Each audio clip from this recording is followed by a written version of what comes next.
Bom, pessoal, bom dia a todos, então. Obrigado pela participação de vocês aí nesse último webinar que a Berno está realizando esse ano aí.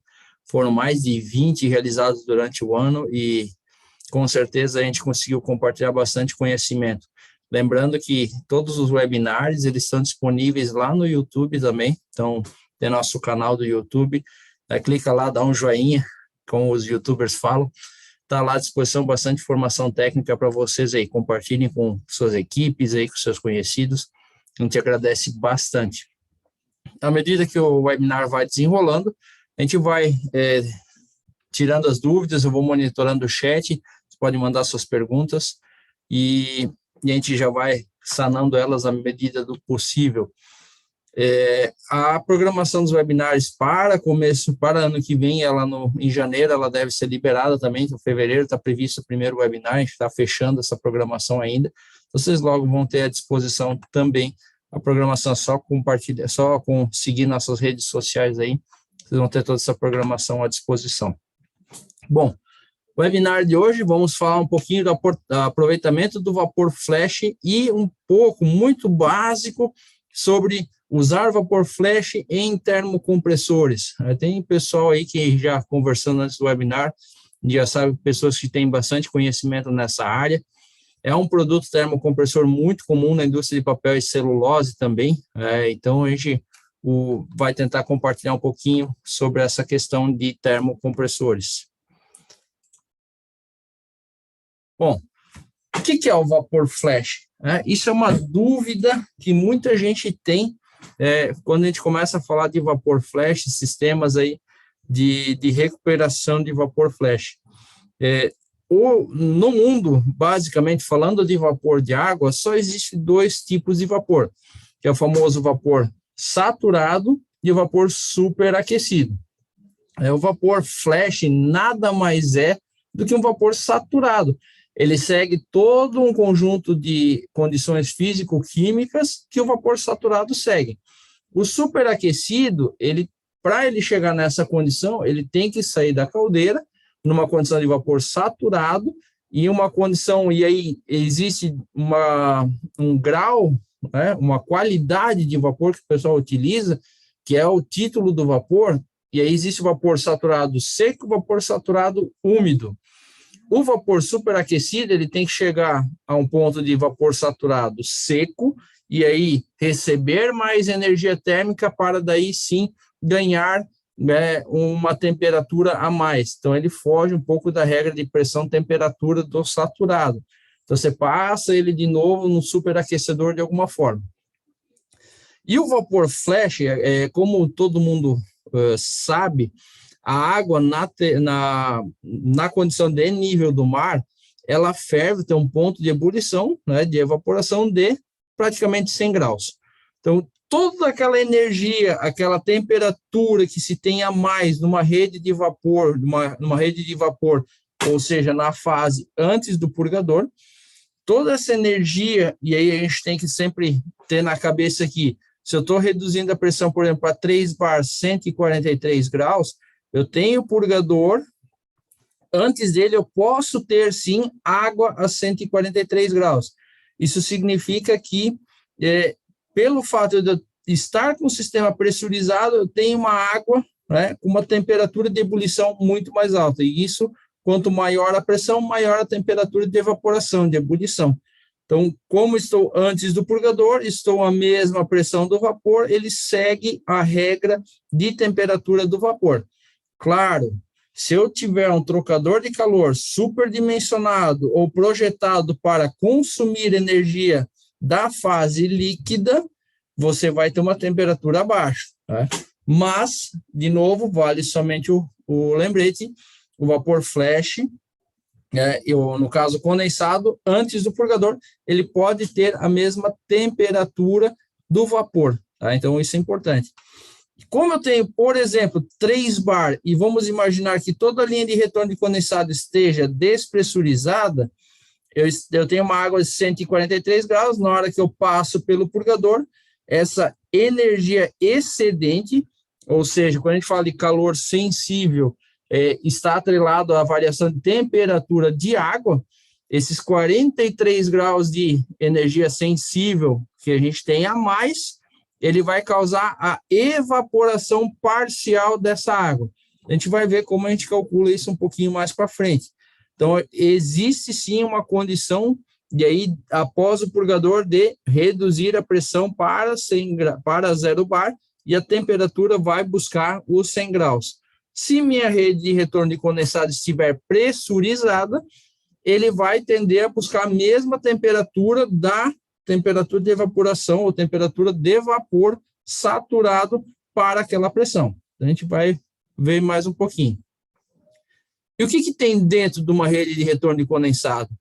Muita gente, às vezes, acaba errando nesse dimensionamento quando considera apenas água, né? Apenas fase líquida. Porém, num sistema onde eu tenho aí, por exemplo, 10% de revaporação, ou seja, 100 quilos de vapor flash nesse exemplo, eu tenho um espaço do vapor flash ocupando praticamente a totalidade. Então, mais de 99% do volume utilizado dentro dessa rede de condensado é vapor, enquanto 0,5% aí para os 900 quilos de condensado. Linhas bem dimensionadas, obviamente, né, a gente vai buscar e vai conseguir encontrar essa situação. Por uma questão de volume, o vapor ele é muito maior que a água.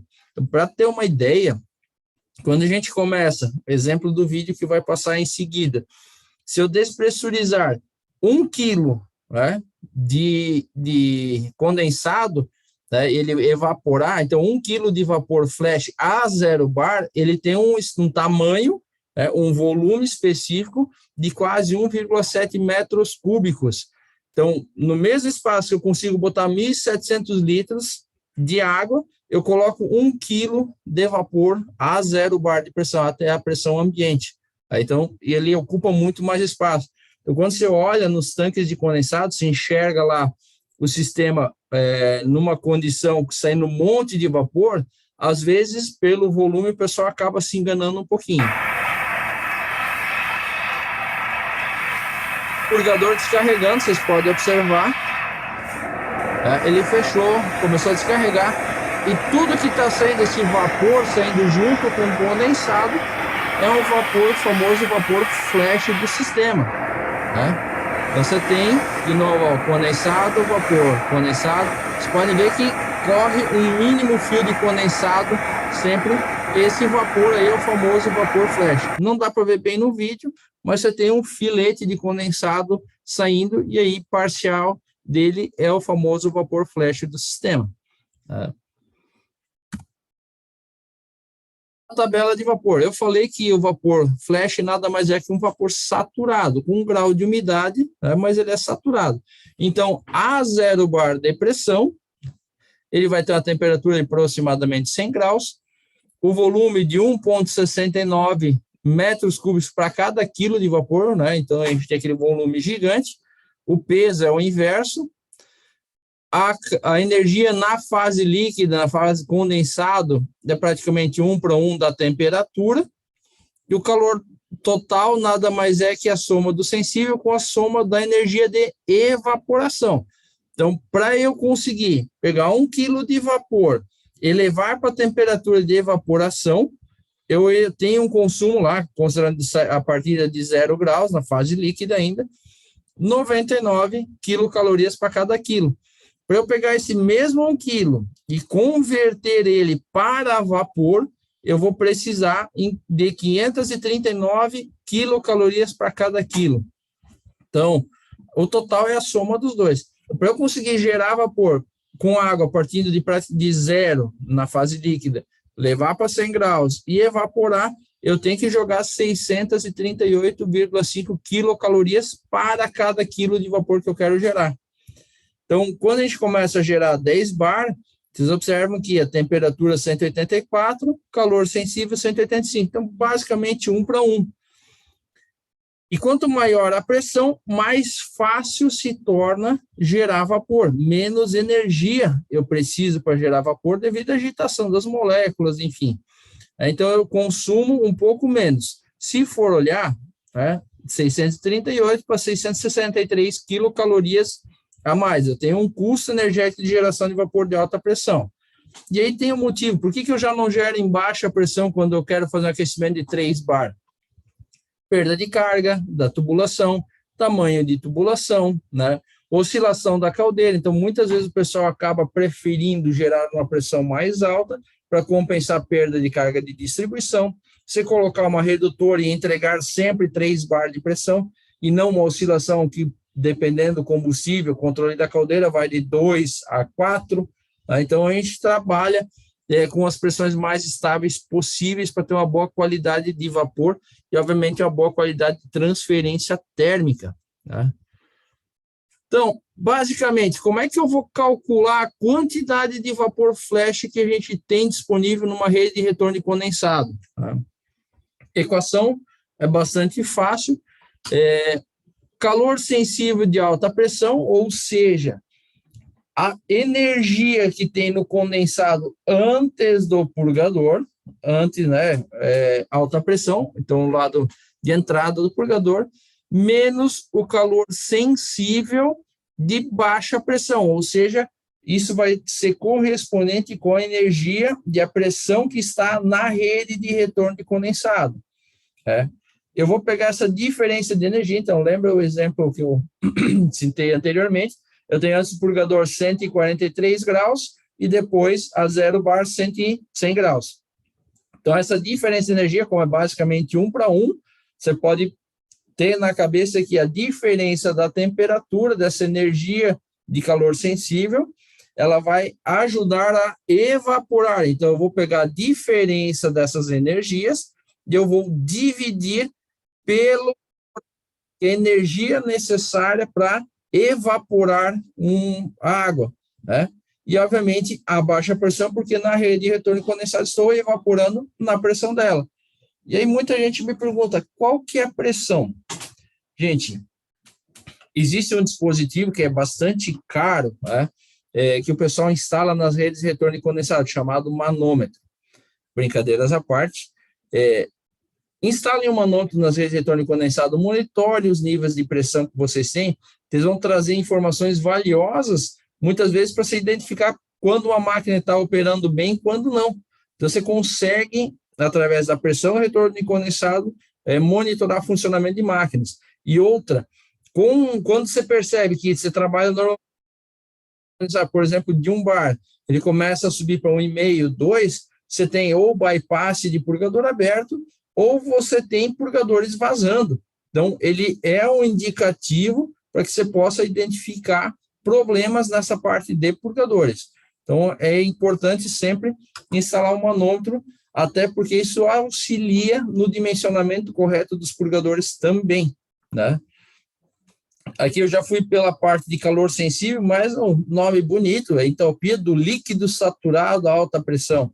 É o calor sensível, né? Quando a gente fala em entalpia de líquido, sempre relacionado à temperatura. Entalpia de evaporação é relacionado ao calor latente, energia necessária para mudança de fase, de líquido para vapor.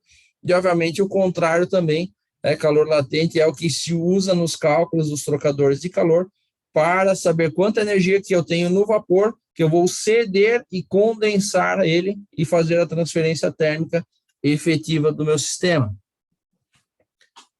Um exemplo de cálculo aqui, às vezes a equação assusta, né? Um monte de letras e tal, o pessoal assusta bastante. Um radiador de 7 toneladas de vapor saturado a 21 bar de pressão. O purgador ele descarrega para dentro de um tanque flash, um tanque de recuperação de energia, que está pressurizado e operando a 3 bar. Então, eu vou pegar nessa equação a energia, o calor sensível de alta pressão, ou seja, o calor sensível de 21 bar, e o calor sensível de baixa pressão, que é da pressão da minha linha de retorno, de 3 bar, e eu vou dividir essa diferença pelo calor latente, ou seja, eu vou gerar vapor a 3 bar, então eu pego o valor de calor latente, energia, né, de evaporação de 3 bar de pressão. Então eu vou pegar a diferença de energia sensível e dividir pela evaporação de 3 bar. Então eu vou chegar num valor. Se a gente chegar, a minha tabela aqui está apenas a 12 bar, a tabela vai muito mais longe que isso. Então, eu vou pegar 21 bar de pressão, pego o valor, e a 3 bar de pressão eu vou pegar o calor sensível 143 graus também. Tá? Então, eu vou pegar e fazer essa equação para frente. O exemplo dela, então, seguindo, 221. Então, se vocês observarem na tabela de vapor saturado, vocês vão ver que a temperatura está muito próxima aí de 220 graus. E 143,6, que é o calor sensível a 3 bar de pressão, dividido pelo calor latente a 3 bar de pressão. Então, se a gente voltar novamente na tabela, a 3 bar de pressão, 509,8. Então, chegando lá, fazendo essa divisão, eu tenho um resultado, para transformar em porcentagem, a gente multiplica por 100, de 15,2%. O que é esse 15,2%? Com essa condição, considerando que o condensado esteja saindo de dentro do radiador, né, na temperatura de vapor, ou seja, 220 graus e sendo evaporado, eu vou ter uma evaporação, uma reevaporação de 15,2% de toda a massa de condensado. Então, quando a gente começa a considerar 15,2% vezes as 7 toneladas de vapor, ou seja, 7.000 quilos de condensado, eu vou ter uma reevaporação, uma disponibilidade de 1.065 quilos por hora de vapor flash a 3 bar de pressão. Então, imaginem que eu tenho muita energia nessa condição, então, quanto maior a diferença de temperatura, então você pega, por exemplo, caldeiras 42 bar, 67, né, 90 bar. Eu tenho mais temperatura no vapor, eu vou trazer ela para uma condição e reevaporar ele a menor pressão possível. Então, quanto maior essas diferenças, mais reevaporação eu vou ter nesse sistema. Bom, tem uma tabela aí que todo mundo utiliza, um gráfico aqui, fica um pouco mais fácil. Então, algumas pressões de vapor flash, na verdade, essa pressão de saída do purgador, da linha de retorno, do tanque, enfim. E uma das grandes dúvidas é quando a gente dimensiona a rede de retorno de condensado, qual é a pressão que a gente considera nessa rede de retorno de condensado. Então, por isso é importante, às vezes, um manômetro em sua instalação para ter uma noção. Mas, basicamente, a pressão na rede de retorno de condensado, ela é a soma de todas as perdas de carga. Então, começando lá na tubulação, na boca de entrada do tanque condensado, até chegar no purgador. E por que eu falo começando lá? Porque no tanque de condensado, normalmente está a pressão zero. Eu tenho que começar a somar as perdas de carga indo para trás. Então, lá no meu purgador, eu vou ter, por mais que o tanque... é um sistema aberto, Rodrigo. O tanque está a zero, mas eu tenho perda de carga. Sem diferença de pressão, não há vazão. Então, está tudo no nível, tem que ter uma pressão diferencial. Então, essa pressão, ela tem que ser maior, ou seja, ela é gerada pela própria perda de carga. A oposição ao fluxo, né, de condensado e vapor flash na linha. Retenção tem perda de carga, válvula, globo, válvula, esfera, por aí vai fora. Curva, subida, descida, enfim, tudo que você tiver vai ter uma perda de carga. Então, você vai trabalhar no sistema, e calcular essas perdas de carga e dimensionar uma rede de retorno de condensado para tal. E eu vou pegar aqui, as tabelas normalmente são de 12, 15 bar. Eu vou pegar o exemplo aqui, ó. Se eu pegar de 10 bar de pressão de vapor, ou seja, meu condensado está a 184 graus, eu vou jogar ele para a atmosfera. Eu vou ter 16% de reevaporação. Então, de novo, estou trabalhando na curva ali de 0 bar de contrapressão atmosférica, eu vou ter 16%. Então, de 1.000 quilos, 160 quilos de condensado vão virar vapor e vão sair do sistema. Quer dizer, você vai ter que adicionar para a próxima geração de vapor 160 quilos de água no sistema.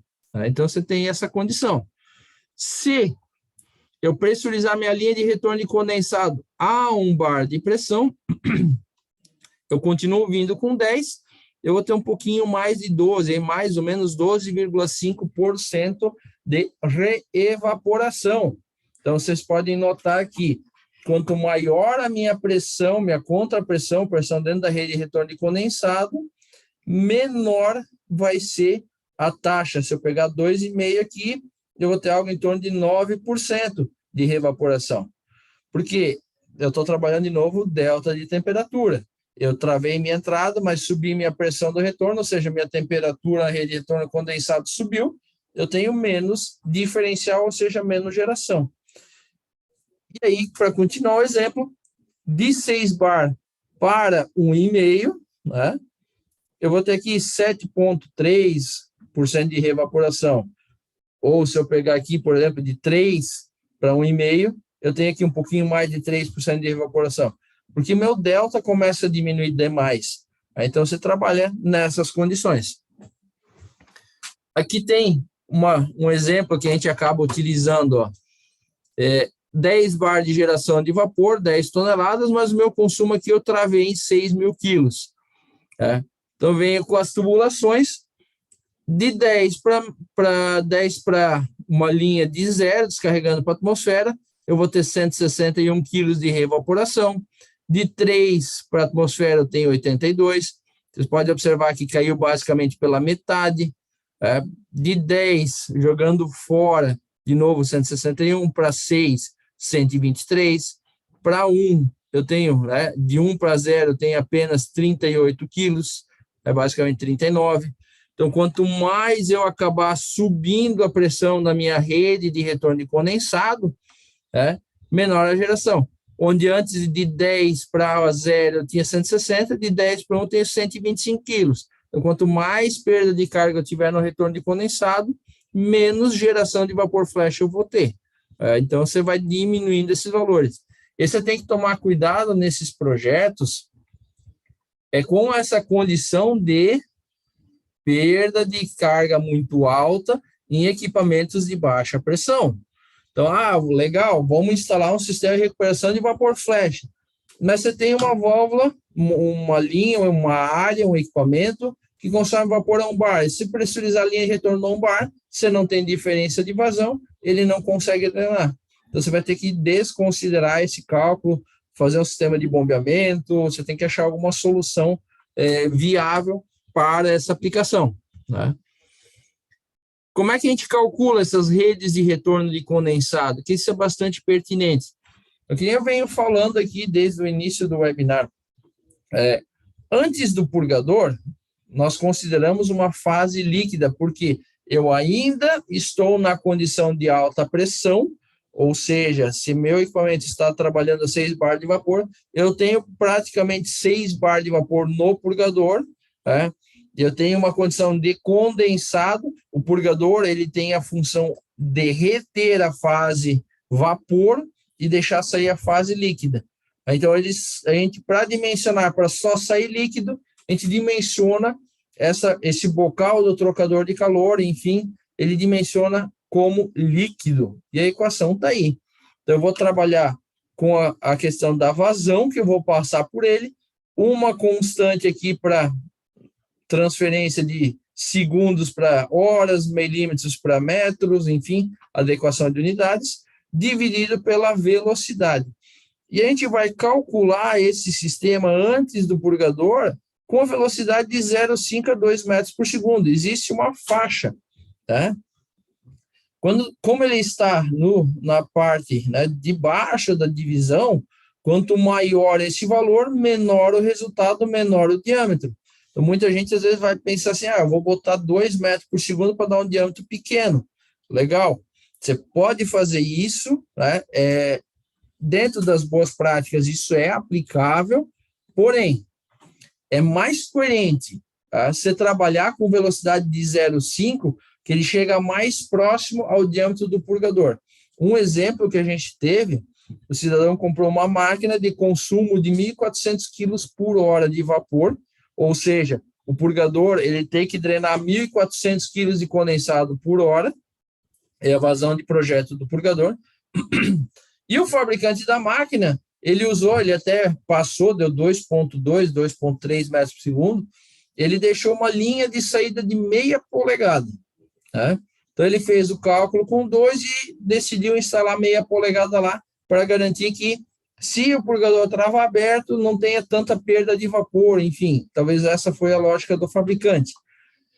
Só que o purgador, para a condição de 1.400 quilos por hora, é um purgador de 1,5 polegada.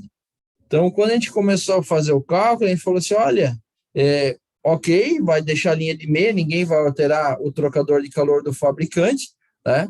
Mas vamos ampliar isso tudo, pegar um monte de conexões e ampliar a entrada e a conexão do purgador para 1,5 polegada.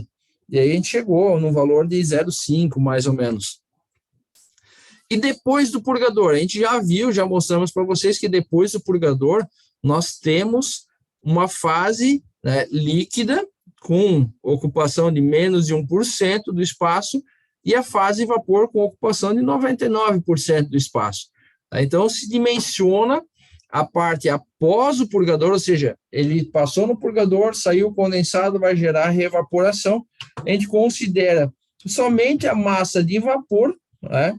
E por ser um fluido bifásico, nós reduzimos as velocidades aí, que normalmente a gente trabalha de 25, 30, casos especiais, 35, superaquecido, você vai longe para 40, 50 metros por segundo, nós reduzimos para 20 metros por segundo por uma questão de fluido bifásico.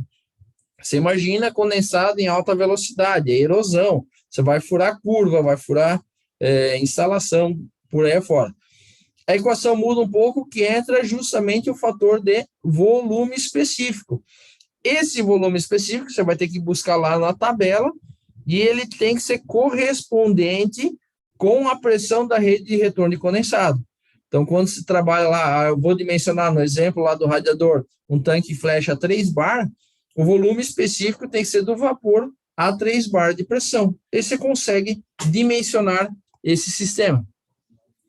Aqui tem um exemplo de cálculo, caldeira gerando aí 1 tonelada de vapor por hora, a 9 bar de pressão, e aí você vai trabalhar numa situação que esses 1.000 quilos a 9 bar de pressão equivalem a uma vazão de 194 metros cúbicos por hora de água.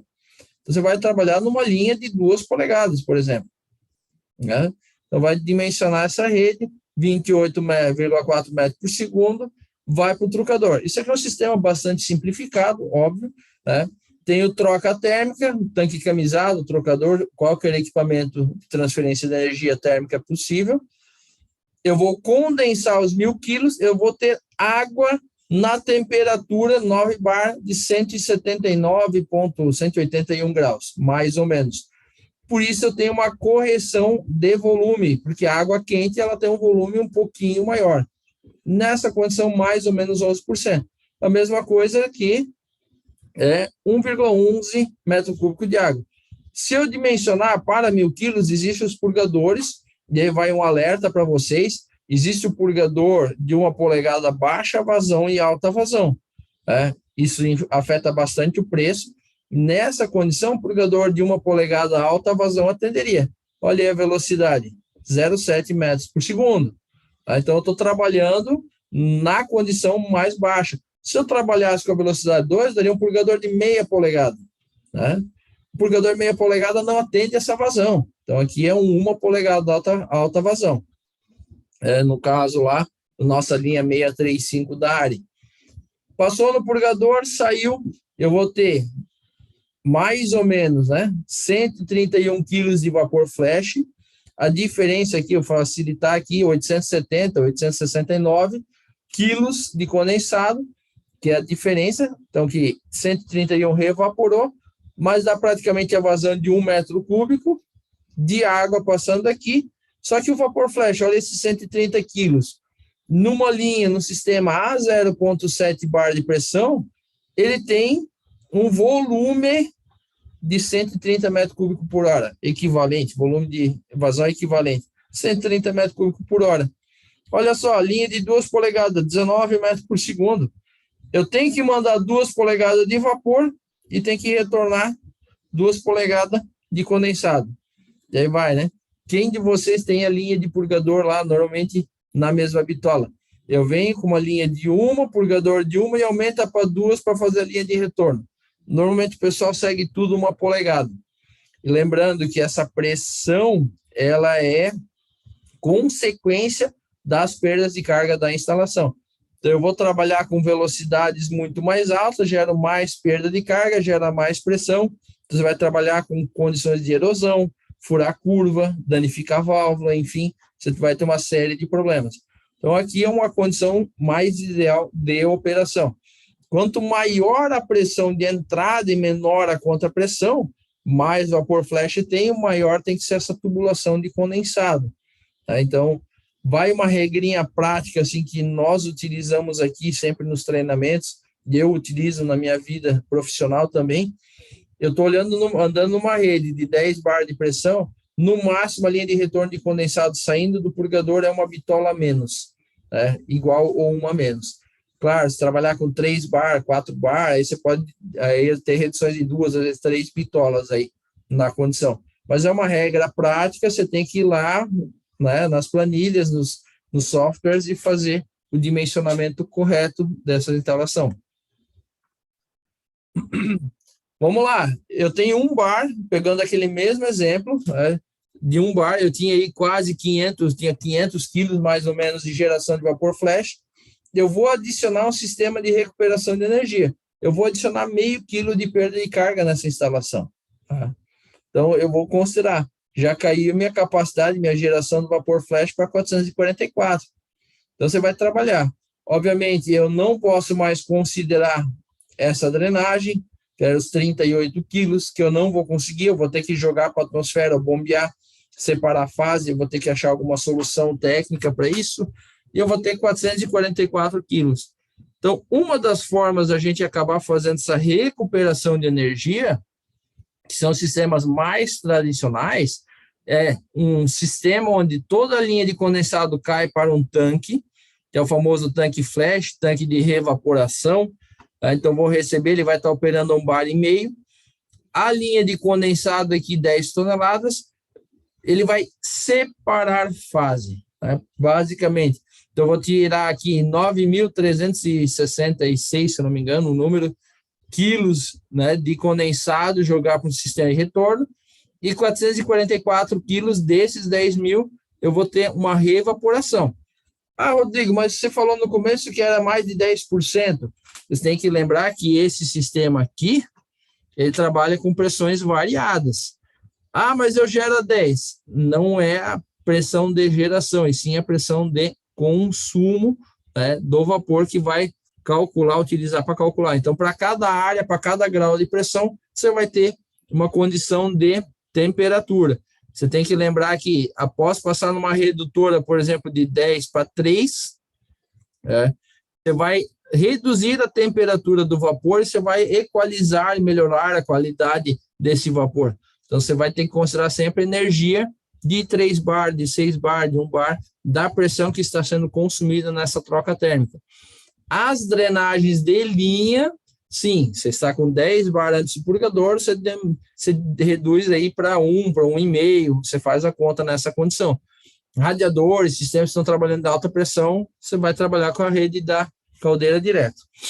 Enfim, eu tenho um sistema básico que eu posso simplesmente colocar um trocador de calor aqui para consumir esses 444 quilos, e aí é extremamente importante que eu preciso garantir o consumo total dessa geração do vapor flash, que se eu consumir 300 quilos, eu vou começar a elevar a pressão, vai começar a acumular vapor dentro desse sistema, ele não vai ser consumido e começa a subir pressão, porque sempre vai ter condensado e vapor flash chegando. Você vai subir a pressão dele. Então, eu tenho que garantir o consumo total dele. Caso isso não ocorra, uma possibilidade é instalar uma válvula de overflow, que a gente chama aqui, uma válvula de excesso de pressão. Existe a válvula de segurança no tanque, obviamente ele tem que ser adequado com o NR13, mas a válvula de segurança, a função dela é proteger contra picos de pressão e não controlar a pressão do sistema. Então, nós, nesses casos, quando não existe o consumo total da carga de vapor flash gerado, nós instalamos uma válvula de excesso de pressão e ela joga para a atmosfera, aí sim, para garantir que ela não pressurize o seu tanque de retorno, não pressurize os teus sistemas, porque você imagina, se a pressão começar a subir, eu já perdi esse equipamento, já não posso recuperar. Se eu chegar e subir a pressão para 3, eu já perdi mais 1.000 quilos da minha carga. Atrapalha a drenagem. E automaticamente, o que era para ser 1,5 foi para 3, eu diminui a capacidade de vazão dos purgadores. Eu posso começar a atrapalhar a troca térmica, por exemplo, das linhas de equipamentos de 6 bar. Então, a gente ajusta um valor, por exemplo, 2 bar, e a válvula de controle fica jogando fora o excesso. O ideal sempre é consumir tudo, para falar de uma boa recuperação, uma boa eficiência no aquecimento, né? Então, você trabalha nessa condição de tentar consumir o máximo possível. Nessas situações, a gente consegue, por exemplo, trabalhar com pressões muito baixas. Então, você vai ter que ter consumo de vapor a baixa pressão. A gente tenta consumir mais, por exemplo, aqui 1.500, eu vou complementar a linha de vapor flash com vapor vivo. Então, eu vou gerar 444 para o meu consumo de baixa pressão e vou adicionar 1.000 de 56 quilos para esses equipamentos que consomem 1.500. Então, você vai complementar, então, a estação complementadora dessa linha de retorno de recuperação de vapor flash. Uma grande vantagem, e essa estação, ela se dimensiona para os 1.500 quilos, porque na partida da planta, nessas condições, eu não vou ter essa geração de 400 quilos de vapor flash. Então, ela vai ter que suprir por aqui. Obviamente, é uma válvula de retenção para não retornar para a rede de retorno. Ela vai suprir pela complementadora. À medida que eu começo a ganhar pressão, ela começa a jogar o vapor flash para essa linha. Esse tem o consumo desse sistema. Como ele é baixa pressão, a gente está falando aí de 1,5, muitas vezes você tem dificuldade para retornar condensado. E aí você tem que bombear ele. Então, você vai trabalhar no sistema de bombeamento, você vai receber lá do trocador, você vai receber esses 9.300 e poucos quilos do tanque flash e vai injetar uma pressão nele e mandar direto para a casa da caldeira para recuperar essa energia.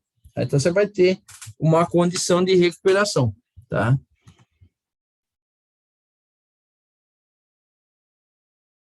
Bom, o tanque de reevaporação nada mais é do que um tanque de separação de fase. Simples assim. Então, eu tenho, por exemplo, 184 graus antes do purgador, 10 bar de pressão. Quando eu jogo na rede de retorno de condensado, logo na saída dele, a tendência é ele estabilizar na pressão ali. Pressão do tanque de condensado, mais uma meio bar de perda de carga. Você vai jogar no sistema e ele vai ter a temperatura logo após o purgador, muito próximo ali de 127 graus. Vai chegar no tanque, obviamente vai expandir, vai reduzir mais a pressão e você vai trabalhar com a temperatura um pouco mais baixa. Separa a fase, então o purgador vai para a bomba de condensado e o vapor flash você recupera na condição que você quiser. Aqui eu peguei um exemplo só para entender a separação de fase. Cuidado na hora de selecionar e dimensionar esses tanques aqui, você tem que trabalhar com velocidades extremamente baixas para garantir uma boa separação de fase, não ter condição de arraste de condensado, né, pela parte do vapor, que você vai atrapalhar seu sistema de recuperação. Aí tem dimensionamentos específicos aí. Esse vapor flash, um dos exemplos que a gente tem, que a gente citou lá, eu vou aquecer uma água do sistema, vou aquecer algum produto, mas como a gente trabalha nessas condições, e lembrando sempre, quanto mais pressão eu tenho no tanque flash, mais contrapressão tem no purgador, isso é um problema muitas vezes, que eu começo a atrapalhar a drenagem deles. Então, existem alguns sistemas que a gente acabou desenvolvendo, né? Instalar um trocador de calor, por exemplo, lá na chaminé do tanque de condensado da bomba ou no tanque de condensado dentro da própria casa de caldeira. Então, todo aquele vapor que vai sendo eliminado lá em cima, você pode utilizar. Então, como é um sistema que ele está totalmente aberto, né, a bomba de condensado, o tanque tem o vente aqui em cima, não existe nenhuma válvula fechando, eu vou pegar e evaporar, o vapor flash vai passar no trocador de calor, o condensado vai cair para o tanque, né, e tem um vente aqui em cima, vocês podem observar, tem um vente, esse vente ele vai garantir que o tanque nunca seja pressurizado. Então, eu vou Se eventualmente sobrar um pouco de vapor, flash ele sai nesse vento, e senão eu condenso tudo. Eu vou consumir e gerar uma água quente. Aí você pode ter múltiplas funções. De novo, eu estou com condensado a 0 bar de pressão praticamente. Esse condensado a 0 bar de pressão, ele vai ter uma temperatura de 99 graus. Você vai conseguir fazer aquecimento, por exemplo, água 60 graus, baixas temperaturas. Você trabalha com essa linha de água a 60 graus, por exemplo. Aquecer a água de reposição da caldeira. O teu processo consome água quente e não tem purgador, é injeção direta. Você tem que repor lá no nível, para controlar o nível da caldeira, água a 20 graus. Você pode aquecer, por exemplo, com esses tanques de recuperação aqui. Outro equipamento é o famoso termocompressor. Isso aqui é uma imagem que a gente pegou na internet. Basicamente, ele é um tipo de ejetor, ele tem um funcionamento muito próximo dos ejetores de vácuo, que muito utilizados aí na extração de óleo de soja, né, álcool, enfim, tem uma série de aplicações. Eu vou injetar um vapor motriz de alta pressão, ele vai passar em um orifício, eu vou estrangular essa passagem. Quando eu estrangulo a passagem, ele aumenta um monte a velocidade, e ele vai arrastar esse vapor flash, por exemplo, de baixa pressão, misturar os dois dentro do difusor de entrada e de saída, e você vai ter uma condição de um vapor de média pressão. Então, nada mais é do que pegar um vapor de alta, um vapor de baixa, misturar eles e ter um vapor de média pressão. A grosso modo é isso. Tá? Então, é o termocompressor de orifício fixo aqui. Então, de novo, o grande detalhe nada mais é que eles usam o princípio de Venturi e Bernoulli. Quanto maior a velocidade que eu vou ter na passagem, então aqui justamente no bico do injetor, eu tenho uma velocidade extremamente alta, e Bernoulli, a lei de Bernoulli diz que quanto maior a velocidade, menor vai ser a pressão pontual, pressão dinâmica.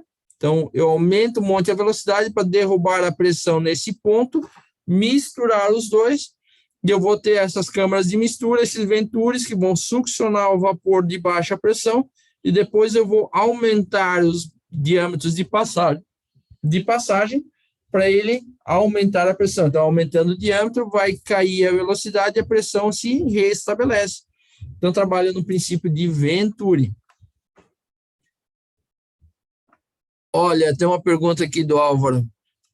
Qual o sistema de controle de nível de tanque flash recomendado? Purgador, conjunto de sensores e válvula proporcional. Álvaro, é uma excelente pergunta. Muita gente vem com essa pergunta para a gente aqui. Eu até vou voltar no slide aqui. Nesse sistema de vapor flash, tá? Separação de fase. O que nós acabamos utilizando? Por nós sermos fabricantes de purgadores, nós normalmente tendemos a utilizar purgadores, mas a função de ter um ou outro é muito próxima. Você vai garantir o selo, então existe dentro dos tanques flash, eles existem um nível, né, um nível de trabalho, de controle, isso é definido mecanicamente por tubulação, sifão, enfim.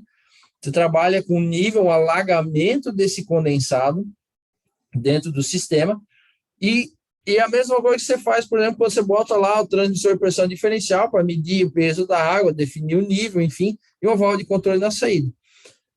Nós sempre batemos na questão de segurança operacional. Uma válvula de controle, ele vai entender nível, e o nível ele vai entender, né? Se a válvula receber a ordem de abrir 100%, se entupir, qualquer coisa do gênero, ele pode deixar sair todo o condensado, perde o nível, perde um pouco de revaporação, e o vapor flash vai pela válvula. O purgador mecânico, aí tem o outro lado de segurança também, que o purgador mecânico, a tendência dele travar é fechado, ele quebrar fechado. Aí você rompe a boia, ele fecha, ele vai acabar indo para baixo, vai fechar o mecanismo. Então, você vai pressurizar e vai ficar alertando através da válvula de segurança, enquanto no controle de nível, se não botar algum alarme adicional, você não vai ter essa segurança operacional.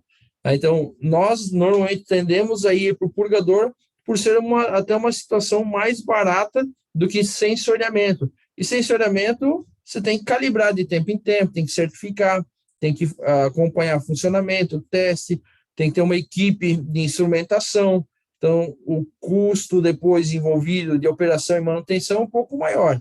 Tá? Então, os dois funcionam muito bem, já vendemos os dois tanques. Né? Com purgador, vende-se muito mais por uma questão de custo, mas também grandes grupos aí, tem equipes de instrumentação que trabalham muito com válvula de controle. Né? Lembrar que a válvula de controle aqui não é a válvula de prateleira, não é a válvula padrão. Você tem condições de reevaporação dentro dela. Então, todo aquele vapor flash que se gera, eu tenho uma água, 143 graus, se eu jogar para a linha de retorno a um bar, eu tenho 120. Eu vou gerar vapor flash. É a mesma coisa no purgador.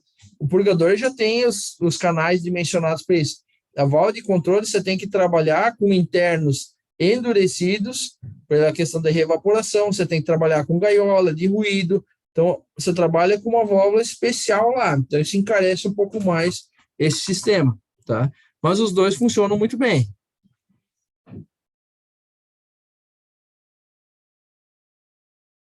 Bom, falamos um pouco do orifício fixo. Aqui tem uma imagem que eu peguei aqui, não é ejetor a gás aí, por exemplo, mas que é um princípio muito parecido, que se existe o termocompressor de orifício variável, mesmo lá, no caso, lá para vapor, tá? Então, você vai pegar o vapor flash do sistema, é como se fosse uma válvula dosando a quantidade de vapor motriz, fluido motriz, para gerar esse arraste aqui.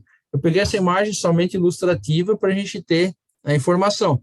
Ele vai trabalhar e dosar a vazão de vapor motriz, que vai fazer a sucção no sistema.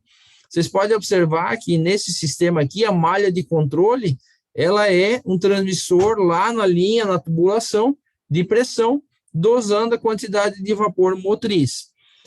Quando é que eu uso um sistema simples, orifício fixo, quando eu uso um sistema de orifício variável? Né? Basicamente, o que os fabricantes normalmente recomendam em situações onde eu tenho uma grande variação de carga, né? Eu trabalho com orifício variável. Quando eu tenho pouca oscilação na vazão, a geração do vapor flash e consumo desse vapor flash para gerar o vapor de média, você trabalha com orifício fixo. Então, eles falam muito assim, ó, se a carga varia 10%, você vai para orifício fixo. Se a carga variar mais que 10%, você vai para orifício variável, né, para ter uma estabilidade. E aqui tem um circuito básico de um termocompressor de orifício fixo. Basicamente, eu tenho uma válvula de controle de vazão, de pressão, então ele vai medindo a pressão do sistema e vai dosando a pressão, ao fluido motriz, que vai fazer o arraste do vapor flash lá do meu tanque de condensado. Então, eu vou ter o vapor flash jogando aqui, o vapor motriz empurrando através desses bicos, succionando, causando venturi para cá. O problema, de novo, né, de cargas muito variáveis, é que eu vou jogar tanto vapor aqui, a velocidade vai ser tão alta que vai gerar um vácuo e vai derrubar a pressão do sistema, desestabiliza todo esse sistema. E quando essa carga, por exemplo, eu estou gerando lá, vou botar em números, 500 quilos de vapor de média pressão, e meu consumo é 1.000, você complementa com a válvula, né, da linha principal. Você trabalha numa instalação muito próxima a essa. Bom, alguns cuidados nessa instalação desses termocompressores, né? Primeiro, tratar o vapor motriz. Isso aqui é muito importante. Por que tratar vapor motriz? Eu preciso ter um gás passando em alta velocidade, né? Eu preciso ter um gás em alta velocidade para fazer um bom arraste. Então, se eu tiver umidade e condensado passando por lá, eu não vou arrastar, não vou ter uma mistura boa e vai sair um vapor de baixa qualidade de média pressão. Vai danificar, inclusive, pode danificar, inclusive, o termocompressor. Deixa eu só voltar aqui, tem mais umas perguntas aqui do Vitor Santiago. Qual a diferença do tanque de reevaporação apresentado e do vaso de pressão e retorno de condensado para reaproveitamento na caldeira? Vamos lá. É, Vitor, deixa eu saber, deixa eu abrir teu áudio aqui, Vitor, eu não, para a gente ver se eu entendi bem a tua pergunta, que é o Vitor Santiago.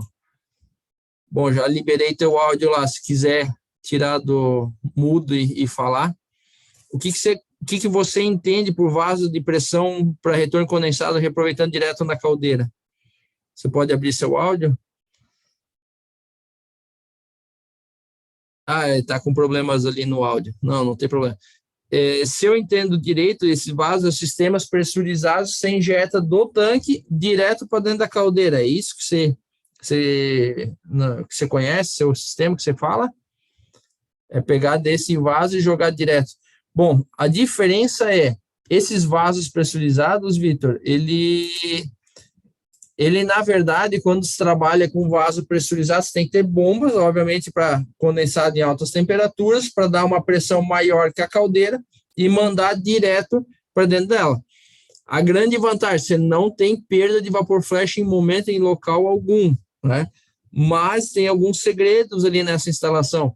Para você conseguir tirar o condensado de dentro do trocador de calor e jogar para esse vaso que está na mesma pressão, você não consegue, você tem dificuldade. Então, esse vaso tem que estar ligeiramente abaixo, você tem que ter jogar vapor fora para algum consumidor, coisa assim. Então, tem que ter uma diferença de pressão. A ideia é, você não gerar, quando está pressurizado, você não gera vapor flash. E aí, toda a energia que tem nele, você vai de volta para a caldeira.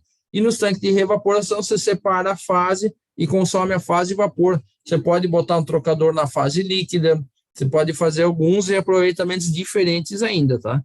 Espero que eu tenha respondido. E o Álvaro também colocou, vapor na descarga do ejetor, pelas características do processo, normalmente é superaquecido, correto? Sim, ele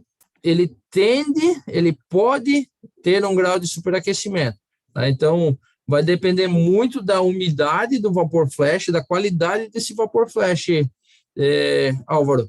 Então, se eu tiver um vapor flash lá com um certo grau de umidade, esse vapor motriz, essa queda de pressão, ele vai tender a evaporar essa umidade, tender a secar, vamos falar assim, o vapor. E se eu tiver um vapor flash de boa qualidade, ele vai tender a ter um grau de superaquecimento. Então, o pessoal tende a instalar isso mais longe, o próprio sensor, trabalhar essas velocidades, enfim, tem que tomar cuidado com o grau de superaquecimento, com certeza. Espero que eu tenha te respondido aí, Álvaro. Qualquer coisa, adiciona no chat. Falando mais um pouco do tratamento aqui, então, do vapor motriz, o separador de umidade tipo centrífugo, ele é um dos mais eficientes que tem, então eu vou garantir que eu vou estar usando somente vapor, eu vou garantir um bom arrasto efeito Venturi nesse sistema. As instalações do vapor até chegar também, obviamente, na linha do termocompressor, ter as drenagens, as quedas, todo o sistema de boas práticas nas instalações do sistema de vapor são muito importantes, tá? Mais um chat. Na saída do termocompressor precisa de superaquecimento, correto? Do José Oliveira. Igual eu falei, José, ele tem que avaliar sempre o projeto, tem que avaliar também a qualidade desse vapor. Ele pode necessitar de superaquecimento. Então, vai depender, de novo, de uma situação de qualidade e do vapor, tá?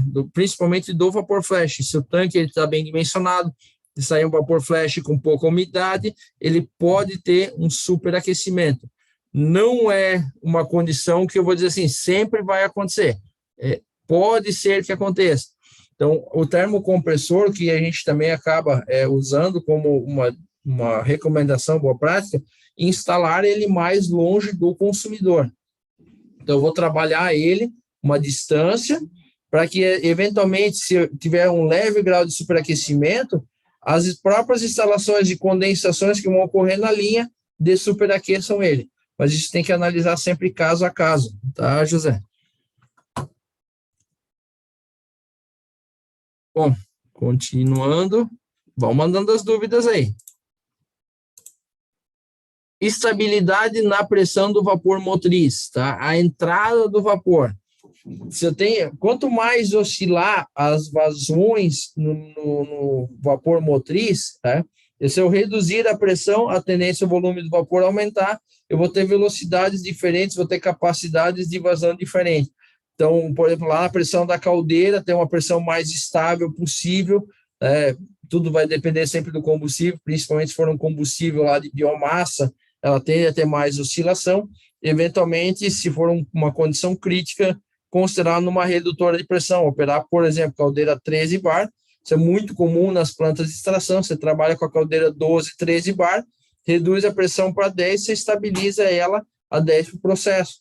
E você vai ter uma condição de estabilidade de vapor e um melhor funcionamento desse termocompressor. Isso é muito mais para os orifícios fixos, tá? Garantir um consumo contínuo e de pouca variação de vapor, né, de média pressão. Por que eu garanti um consumo mais contínuo? Todo termocompressor, principalmente quando a gente fala em termocompressor de orifício fixo, ele tem uma condição, né, de velocidade. Então, a velocidade do spray, da saída do bico, vai fazer um arraste. Então, eu não posso, de novo, ter aquelas variações de mais de 10%.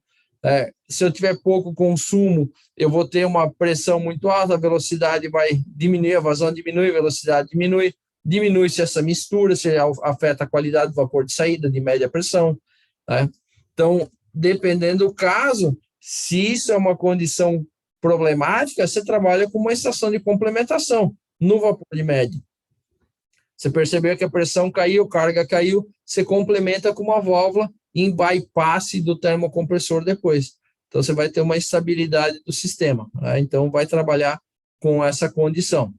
Agora, de novo, né, eu vou bater mais uma vez na tecla, garantir consumo contínuo. Isso aqui também vai valer para os sistemas de vapor flash em geral. Não adianta você investir em equipamentos, tanque flash e tudo mais, se você não tem consumo. Eu fui em algumas empresas de papel, e indústria de papel, ele tem uma característica não só do vapor flash, mas do que a gente chama de vapor de arraste nos cilindros. Eu preciso jogar vapor fora para que o mesmo princípio de Venturi arraste condensado de dentro do cilindro. Então, dependendo do tipo de papel tixo, que é guardanapo, né, papel toalha, enfim, você trabalha aí com 25%, 30% de vapor de arraste. Quer dizer, está entrando 5 toneladas, está jogando 1.200, 1.500 quilos de vapor fora, né, para poder arrastar a diferença lá, os 3.500, 3.700 quilos de condensado. Então, você está jogando vapor fora. Se botar num tanque de separação de fase, você consegue reaproveitar isso, e aí você consegue consumir. Agora, nessa característica, naquela indústria de papel, ou você já considera no projeto da máquina lá, primeiro um grupo de cilindros lá para recuperação dessa energia, cilindro trabalhando a meio bar, 1 bar, para poder trabalhar e consumir isso, ou você consegue separar a fase, fazer uma condição de média, você entra com 10 bar e gera um vapor a 3 com termocompressor, outro exemplo de aplicação, mas você tem que ter consumo. A gente muitas vezes chega assim, quero recuperar esse vapor flash. Isso é legal, você tem água, você precisa de água 60, água 80? Não tenho consumo. Esse cara, então, infelizmente, não tem muito o que fazer. Existem algumas recuperações que a gente pode fazer utilizando os trocadores de calor, né, para instalar depois da bomba de alimentação de água da caldeira, e aí você consegue recuperar um pouco essa energia. Mas, de novo, quando você está num sistema de meio bar, 1 bar, você vai recuperar lá 5, 7, 10 graus. Aí você tem que analisar esse investimento. É um projeto que a gente está em andamento agora, recente aí, recuperar essa energia. Bom, pessoal, o que a gente preparou para apresentar para vocês hoje, passou um minutinho, é justamente essa questão de entender o reaproveitamento, a geração de vapor flash e uma visão muito macro, né, de termocompressores e alguns detalhes na instalação que a gente tem aí participado, tá? Agradeço a participação de vocês aí, o tempo, e espero vê-los novamente nos webinars do começo do ano que vem aí. Obrigado. Bom Natal já, desejando para vocês, já que não nos falaremos via webinar. Bom Natal a todos, um feliz ano novo, um próspero 2023. Grande abraço a todos aí.